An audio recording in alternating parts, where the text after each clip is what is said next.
Isang ama ang kinitil at binawian ng buhay ang kanyang anak. Ito nga ay nangyari sa Davao del Sur at ito nga ang nakakatakot. Ito ay hindi nga lang isa kundi dalawa niyang anak ang kinitilan niya ng buhay. Ang una niyang ang anak ay pinaslang noong 2019 sa Tulunan, North Cotabato at iyon ay 1-year-old lamang.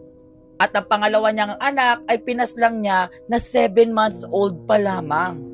At ito naman ay nangyari sa may Davao del Sur kung saan nakatira sila ngayon. Grabe nga ang mga nangyari kasi 7 months old at 1-year-old niyang anak ay pinaslang ng sariling ama. Wala nga nagawa ang nanay niya kundi umiyak ng umiyak.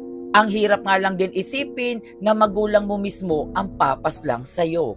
At ayon nga din sa balita, itong lalaking to ay wala daw sa katinuan nung ginagawa niya yung pamamaslang sa mga anak niya.